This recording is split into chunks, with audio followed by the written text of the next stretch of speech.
போன பாட்டில் red light green லைட்டுங்கிற game விளையாண்ட 456 பிளேயர்ஸில் பாதி பேர் அவுட் ஆனதுனால செத்து போயிருப்பாங்க. இப்போ மிச்சம் இருக்க பிளேயர்ஸ் எல்லாம் ஐயா சாமி எங்களுக்கு உங்க கேமும் வேணாம் காசு வேணாம் தயவு செஞ்சு எங்களை உயிரோட மட்டும் விட்டுருங்கன்னு காட்ஸ் கிட்ட கெஞ்ச ஆரம்பிச்சிடறாங்க. சரி உங்களுக்கு தொடர்ந்து கேம் விளையாட விருப்பம் இல்லைன்னா நம்ம இப்பவே வோட்டிங்ஸ் வச்சு கேம்ஸை கண்டினியூ பண்ணலாமா இல்லை இதோட நிறுத்திக்கலாமான்னு முடிவு பண்ணலாம். ஆனால் அதுக்கு முன்னாடி ஃபர்ஸ்ட் கேம்ல ஜெயிச்சதுனால எவ்வளவு பணம் உங்களுக்கு கிடைக்குன்னு பாருங்கன்னு ஒரு ரிமோட்டை எடுத்து ஆன் பண்ண மேல இருக்க பெரிய சைஸ் பிக்கி பேங்க்ல கோடிக்கணக்கான பணம் ரொம்ப நேரமா கொட்டுன்னு கொட்டிக்கிட்டே இருக்கு. முதல் கேம்ல 225 பிளேயர்ஸ் இறந்து போயிட்டாங்க. அதனால இந்த பிக்கி பேங்க்ல இப்போ 25.5 பில்லியன் ஓன் இருக்குன்னு சொல்றாங்க. அதாவது நம்ம ஊர் காசுக்கு 188 கோடி ரூபாய். இவ்வளவு நேரம் உயிர் பயத்துல பயந்துகிட்டு இருந்த பாதி பயலுக கட்டுக்கட்ட காசை பார்த்ததுமே பேராசையில மிச்சம் இருக்க கேம்ஸ் எல்லாம் விளையாண்டா இன்னும் நிறைய பணம் கிடைக்கும்னு வில்லங்கமா யோசிக்க ஆரம்பிச்சானுங்க. கொஞ்ச நேரத்திலேயே அடுத்த 5 கேம்ஸ் விளையாடலாமா வேணாமான்னு முடிவு பண்ற ஓட்டிங்ஸ் ஆரம்பிச்சிருது. இதுல நம்ம பிளேயர் 456 கேம் விளையாட வேணாம் ஸ்டாப் பண்ணிடலாம்னு சொல்லி ஓட் பண்றாரு. அப்படியே தொடர்ந்து ரொம்ப நேரமா நடந்துகிட்டு இருந்த இந்த ஓட்டிங் கடைசியில ஒரு வழியா முடிவுக்கு வந்துருச்சு. மொத்தம் 201 பிளேயர்ல 100 பேர் கேம் விளையாட வேணாம்னு ஓட் பண்ணிருக்காங்க. அதுவே இன்னும் 100 பேர் கேம் தொடர்ந்து விளையாடலாம்னு ஓட் பண்ணிருக்காங்க.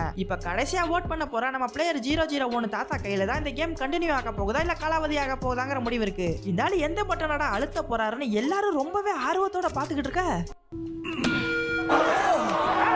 ஓகே மெஜாரிட்டியான பிளேயர்ஸ் கேம் வேணான்னு சொன்னதுனால இதுக்கு மேல நம்மளால கண்டினியூ பண்ண முடியாது. ஆனா அவங்க எல்லாருக்கும் திரும்பவும் இந்த கேம்ல கலந்துக்க கண்டிப்பா செகண்ட் சான்ஸ் கிடைக்கும்னு சொல்லி எல்லா பிளேயர்ஸையும் எப்படி கூட்டு வந்தாங்களோ அதே மாதிரி திரும்பவும் கொண்டு போய் நடு ரோட்லயே விட்டு போயிடுறாங்க. மறுபடியும் எல்லா பிளேயர்ஸ் இந்த கேம் விளையாட வந்தாங்களா? அப்படி ஒரு வேளை அவங்க வந்தாங்கன்னா அவங்க செகண்டா என்ன கேம் விளையாடினாங்கன்னு நெக்ஸ்ட் பார்ட்ல பார்க்கலாம்.